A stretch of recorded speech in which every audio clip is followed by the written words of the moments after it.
ಹೇಳಲಿಕ್ಕೆ ನಾನು ಬಯಸ್ತೇನೆ. ಸಾಮರಸ್ಯದ, ಸಹೋದರತೆಯ, ಸಮಾನತೆ ಮತ್ತು ಸೌಹಾರ್ದತೆಯ ಸಮಾಜವನ್ನು ನಿರ್ಮಾಣ ಮಾಡಲಿಕ್ಕೆ ಭವಿಷ್ಯದ ಮಂಗಳೂರಿನಲ್ಲಿ ಇನ್ನು ಹುಟ್ಟಿ ಬರೆದ ಮಕ್ಕಳು ಅತ್ಯುತ್ತಮವಾಗಿ ತಮ್ಮ ಜೀವನ ನಡೆಸಲಿಕ್ಕೆ ಏನೆಲ್ಲ ಅತ್ಯುತ್ತಮ ನಿರ್ಧಾರ ಆಗಬೇಕಾ, ಬಹುಶಃ ಈ ಸಭೆಯಲ್ಲಿ ನಿರ್ಣಯ ಆಗುವಂತಹ ಸಮಾರಂಭ ಆಗಬೇಕಂತೇಳಿ ನಾನು ಇಲ್ಲ ಹೇಳಲಿಕ್ಕೆ ನಾನು ಇವತ್ತು ಬಯಸುವಂಥದ್ದು. ಬಹುಶಃ ಮಂಗಳೂರು ಮತ್ತು ನಮ್ಮ ದೇಶದ ಒಂದು ಸಂಸ್ಕೃತಿ ಪರಂಪರೆ ವಿಶ್ವದ ಯಾವುದೇ ದೇಶಕ್ಕೆ ಹೋದರೂ ಕೂಡ ಸಿಕ್ಕಲಿಕ್ಕೆ ನಮಗೆ ಸಾಧ್ಯ ಇಲ್ಲ. ವಿಶ್ವದ ಯಾವುದೇ ದೇಶಕ್ಕೆ ಹೋದರೂ ಕೂಡ ಭಾರತ ದೇಶ ಸಿಕ್ಕಲಿಕ್ಕೆ ಸಾಧ್ಯ ಇಲ್ಲ.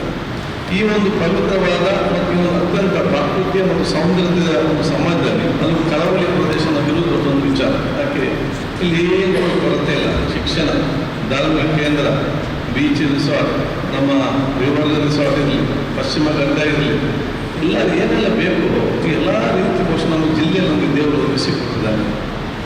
ಮಾತ್ರ ಅವಕಾಶ ಆಗ್ತದೆ.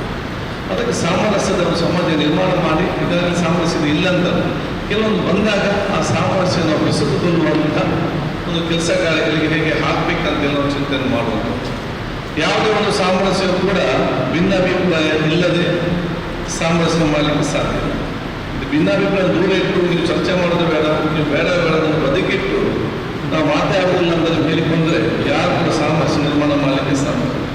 ಸಾಮರಸ್ಯ ಅಂತ ಹೇಳಿದ್ರೆ ನಮ್ಮಲ್ಲಿ ಎಲ್ಲ ಭಿನ್ನಾಭಿಪ್ರಾಯಗಳನ್ನು ನಾವು ಕೂಡಿಕೊಂಡು ನಾವು ಚರ್ಚೆ ಮಾಡಿ ಪರಸ್ಪರ ಅರ್ಥ ಮಾಡಿಕೊಂಡು ಒಬ್ಬರಿಗೊಬ್ಬರು ಸಹಕರಿಸಿಕೊಂಡು ನಾವೆಲ್ಲ ಒಗ್ಗಟ್ಟಿಂದ ಮುಂದೆ ಹೋಗಿ ಬಲಿಷ್ಠದ ಭಾರತ ಕಟ್ಟಲಿಕ್ಕೆ ಹೋಗ್ತೇವಲ್ಲ, ಆ ಸಾಮರಸ್ಯವೇ ಇವತ್ತಿನ ಸಾಮರಸ್ಯ ಅಂತ ಹೇಳಲಿಕ್ಕೆ ನಾನು ಇವತ್ತು ಇಚ್ಛಿಸ್ತೇನೆ. ನಾವೆಲ್ಲರೂ ಕೂಡ ಬೇರೆ ಬೇರೆ ಜಾತಿ, ಬೇರೆ ಬೇರೆ ವರ್ಗ, ಬೇರೆ ಬೇರೆ ಧರ್ಮ, ಬೇರೆ ಬೇರೆ ಪಕ್ಷ, ಬೇರೆ ಬೇರೆ ಪಂಗಡದಲ್ಲಿ ನಾವೆಲ್ಲ ಇರ್ಬೋದು. ಅದು ನಾನೆಲ್ಲರೂ ಮಾಡಬಹುದು. ಇಷ್ಟೇ, ಯಾವುದೇ ಧರ್ಮವೂ ಕೂಡ, ಪ್ರತಿಯೊಂದು ಧರ್ಮವೂ ಕೂಡ ಅದು ಒಂದು ಮನಸ್ಸಿಗೆ ಮತ್ತು ದೇಹಕ್ಕೆ ನೋವುಂಟು ಮಾಡುವ ಕತ್ತಿ ಆಗಬಾರ್ದು. ಪ್ರತಿಯೊಂದು ಧರ್ಮವೂ ಕೂಡ ಒಂದು ಮನಸ್ಸಿನ ಮತ್ತು ಒಂದು ದೇಹದ ನೋವನ್ನು ಗುಣಪಡಿಸುವಂಥ ಔಷಧಿ ಆಗಬೇಕಂತ ಹೇಳಲಿಕ್ಕೆ ನಾನು ಪೊಲೀಸ್ ಇಲಾಖೆ ನೀವಿದ್ದೀರಿ. ಯಾವುದೇ ಹಂತದಲ್ಲಿ ಯಾವ ನಿಮಗೆ ಬೇಕಾದ ಯಾವ ಚರ್ಚೆ ಕೂಡ ಮಾಡ್ಬೋದು. ನಾವಿನ್ನು ಮುಂದೆ ಯಾವ ರೀತಿ ಒಂದು ಹೆಜ್ಜೆಯನ್ನು ಹಾಕಬೇಕು, ಒಂದು ಸುಂದರವಾದ ಸಂಬಂಧ ಹೇಗೆ ನಿರ್ಮಾಣ ಮಾಡಬೇಕಂತ ಹೋಗಬೇಕಾಗುತ್ತೆ. ನಾನು ಸಣ್ಣದಿಂದಲೇ ಈ ರೀತಿ ಹಲವಾರು ಬೇರೆ ಕಥೆ ಹೇಳಿದರೆ ಇದು ಈಗಲ್ಲ. ದಕ್ಷಿಣ ಕನ್ನಡ ಜಿಲ್ಲೆ ನಿಮಗೆ ಗೊತ್ತಿದ್ದಾಗೆ 69, 70 ಆಗಾಗ ಒಂದೊಂದು ಸಂದರ್ಭ ಆಗ್ತದೆ. ಮತ್ತೆಲ್ಲೂ ಕೂಡ ಮತ್ತೆ ಪ್ರೀತಿ ವಿಶ್ವಾಸದ ಇಲ್ಲಿ ಇದ್ದಾರೆ.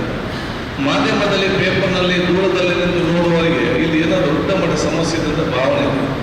ನೂತನ ಬರುವಂಥ ಅಧಿಕಾರಿಗಳು ಕೂಡ ನಾನು ಯಾಕೆ ಮಂಗಳೂರಿಗೆ ಹೋಗುದಂಥವರಿಗೆ ಅಧಿಕಾರಿಗಳು ಚಿಂತಿತರಾಗ್ತಾರೆ. ಆದರೆ ಒಮ್ಮೆ ಅಧಿಕಾರಿಗಳು ಮಂಗಳೂರಿಗೆ ಬಂದ ನಂತರ ಮತ್ತೆ ಹೋಗ್ಲಿಕ್ಕೆ ಇಷ್ಟಲ್ಲ, ಮತ್ತೆ ಇಲ್ಲೇ ಬೇಕು, ಇಲ್ಲೇ ಮಕ್ಕ ಶಾಲೆಗಳು ಇಲ್ಲೇ ಮುಂದೆ ಇಲ್ಲಿ ಬಂದ ನಂತರ ಗೊತ್ತಾಗುವುದು ಇಷ್ಟು ಪ್ರೀತಿ ವಿಶ್ವಾಸದ ಒಂದು ಊರು ಬೇರೆ ಯಾವ ಪ್ರದೇಶದಲ್ಲಿ ಸಿಗಲಿಕ್ಕೆ ಸಾಧ್ಯ. ಸಣ್ಣ ಪುಟ್ಟ ಬಂದಾಗ ಸಬಲೀಕರಿಸುವ ಜವಾಬ್ದಾರಿ ಅದು ನಮ್ಮ ಸಹೋದರತೆಯ ಸಮಾಜ. ಅದು ಯಾಕೆ ಸಾಮರಸ್ಯ ಮತ್ತು ಸಹೋದರತೆ ನಿರ್ಮಾಣ ಮಾಡಲಿಕ್ಕೆ ಅದು ಬರೀ ಶಾಸಕರು, ಸರ್ಕಾರ, ಅಧಿಕಾರ ಇದ್ದವರಲ್ಲ. ಪ್ರತಿಯೊಂದು ಮನೆಯವರು ಕೂಡ ಜವಾಬ್ದಾರಿ ವಹಿಸಿಕೊಳ್ತೀವಿ. ಪ್ರತಿಯೊಂದು ಊರಿನ ಸಂಘ ಸಂಸ್ಥೆಗಳು ಕೂಡ ಜವಾಬ್ದಾರಿ ವಹಿಸಿಕೊಳ್ತೀವಿ. ಪ್ರತಿಯೊಂದು ಸಮಾಜ ಬೇರೆ ಬೇರೆ ವರ್ಗದಲ್ಲಿ ಹಿರಿಯರು ಕೂಡ ಜವಾಬ್ದಾರಿ ವಹಿಸಿಕೊಂಡಾಗ ಮಾತ್ರ ಇದು ಆಗ್ತಾ ಹೊರತು ಇದು ಬರೀ ಜನಪ್ರತಿನಿಧಿಯಿಂದ ಪಕ್ಷದಿಂದ ಸಾಧ್ಯ ಯಾರು ಕೂಡ ಮಾಡಲಿಕ್ಕೆ ಸಾಧ್ಯ ಇಲ್ಲ. ಆದರೆ ನಾವು ನೀವು ಒಗ್ಗಟ್ಟಾಗಿದ್ದುಕೊಂಡು ನಮ್ಮ ಜವಾಬ್ದಾರಿ ಸಮರ್ಪಕವಾಗಿ ಮಾಡಬೇಕು. ನಾನು ಎಲ್ಲರಿಗೂ ಹೇಳೋದಿಷ್ಟೇ, be a part of the solution, don't be a part of the problem. ಸಮಸ್ಯೆ ಬಂದಾಗ ಸಮಸ್ಯೆಯನ್ನು ಹೇಗೆ ಬಗೆಹರಿಸಿಕೊಂಡು ಆಲೋಚನೆ ಮಾಡುವಂಥ ವ್ಯಕ್ತಿತ್ವ ನಮ್ಮಲ್ಲಿ ಬರಬೇಕು ಹೊರತು ಸಮಸ್ಯೆ ಬಂದಾಗ ಈ ಸಮಸ್ಯೆ ಹುಡುಕಿಕೊಂಡು ನಾವು ಸಮಸ್ಯೆನ ಸೃಷ್ಟಿಸಿ ಮಾಡುವಂಥ ವ್ಯಕ್ತಿತ್ವ ನಮ್ಮಲ್ಲಿ ಯಾರು ಕೂಡ ಬರಬಾರ್ದು. ನಮ್ಮ ಸಮಾಜಕ್ಕೆ ದೊಡ್ಡ ಮಾರ್ಗ. ಸೊ ಸಮಸ್ಯೆ ಬರ್ತದೆ, ಅದು ಸಮಸ್ಯೆ ಇಲ್ಲದ ಊರು ಎಲ್ಲಿಯೂ ಕೂಡ ಸಿಗ್ಲಿಕ್ಕಿಲ್ಲ. ಸಮಸ್ಯೆ ಇಲ್ಲದ ಊರು ಬೇಕಾದರೆ ಒಂದು ಊರಲ್ಲಿ ಕೂತ್ಕೊಳ್ಳಿ, ಅಲ್ಲಿ ಮಾತ್ರ ಸ್ವರ್ಗದಲ್ಲಿ ಮಾತ್ರ ಸಮಸ್ಯೆ ಇಲ್ಲ, ಬೇರೆಲ್ಲ ಕಡೆ ಸರ್ಕಾರ ಕೆಟ್ಟ ಬುದ್ಧಿ.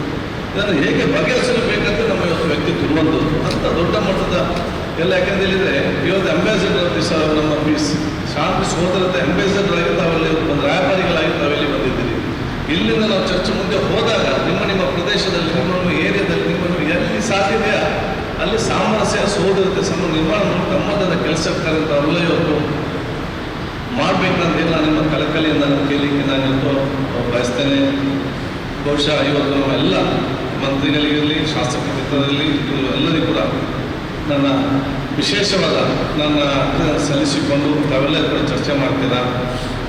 ನಾನು ಯಾವ ಅದನ್ನು ಸಾಮಾಜಿಕ ಚರ್ಚೆ ಮಾಡೋದು ದೊಡ್ಡ ವಿಚಾರ, ಅದು ಸ್ಟಾರ್ಟ್ ಮೆಚಾರಿಟಿ ಇದರ ನಿಜವೂ ಪ್ರಭುತ್ವದ ಎಲ್ಲ ದೊಡ್ಡ ದೊಡ್ಡ ವಿಷಯ ಮಾತಾಡ್ತಾರೆ.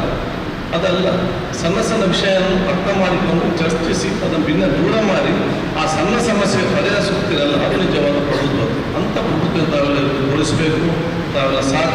ಕೇಳಬೇಕಂದ್ರೆ ನಿಮ್ಮ ಕಲೆಕಲೆಯಿಂದ ನಾನು ಬಹುಶಃ ಜಿಲ್ಲೆಯ ಪ್ರತಿನಿಧಿಯಾಗಿ ಸೋದರನಾಗಿ ಕೇಳಲಿಕ್ಕೆ ಬಯಸಿ ನಮ್ಮ ಮಂತ್ರಿಗಳಿಗೆ, ಉಸ್ತುವಾರಿ ಮಂತ್ರಿಗಳ ಸಚಿವ ಸಂಸದರಿಗೆ ಎಲ್ಲರಿಗೂ ನಾನು ವಿಶೇಷವಾದ ಸಲ್ಲಿಸಿ ಶುಭಾಶಯ ಸಲ್ಲಿಸ್ತೇನೆ.